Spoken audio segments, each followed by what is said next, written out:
ثم جعلناك على شريعة من الأمر فاتبعها ولا تتبع أهواء الذين لا يعلمون. Di alam semesta ini kita memijak bumi. Bumi ini makhluk Allah. Kita dituduh oleh langit. Langit itu makhluk Allah.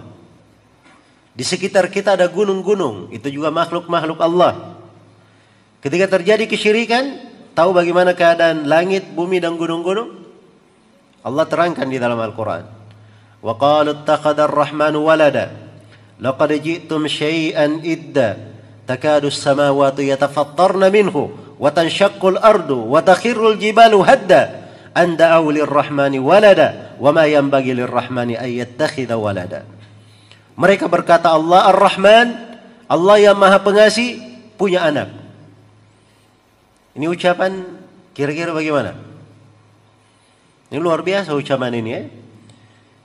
Ini ucapan kekafiran sekaligus kesyirikan. Iya. Berkumpul dua predikat sekaligus.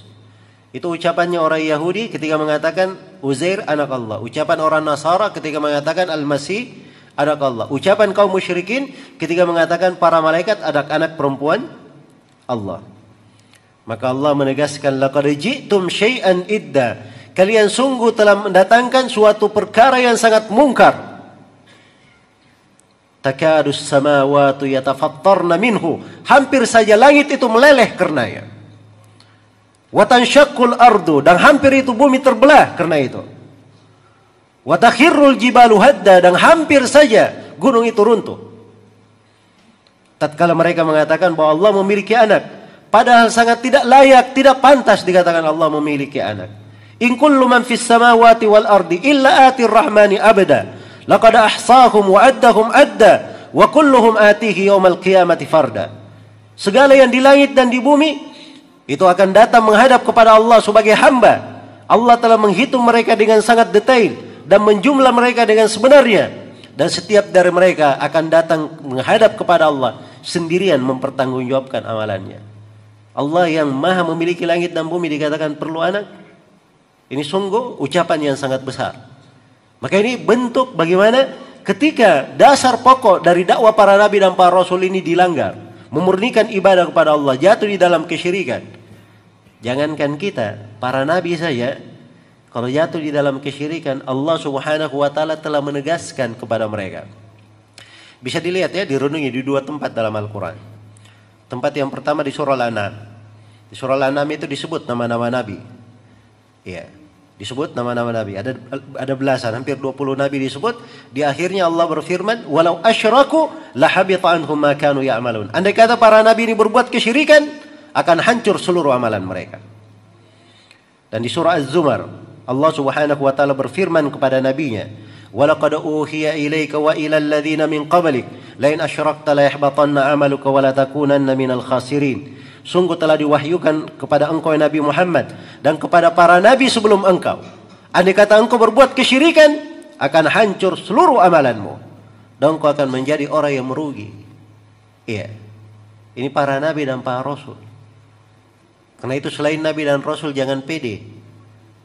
Kalau berbuat kesyirikan seakan-akan tidak ada masalah dengan amalannya. Seakan-akan dia menjamin dirinya tidak turun musibah dan malapetaka. Iya.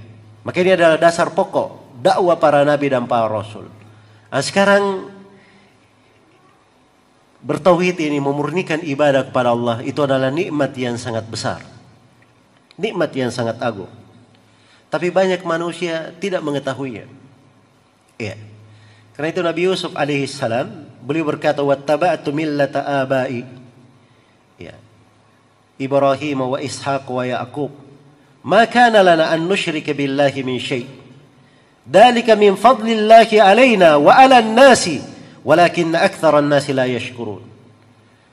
Kata Nabi Yusuf alaihissalam, saya mengikuti agama para leluhurku, ayah dan nenek moyangku, yaitu Nabi Ibrahim, Nabi Ishaq dan Nabi Ya'qub. Apa agama mereka? Kami tidak pantas berbuat kesyirikan sama sekali. Itu agama mereka. Nabi Yusuf tegaskan, tidak berbuat kesyirikan ini, itu adalah keutamaan Allah terhadap kami.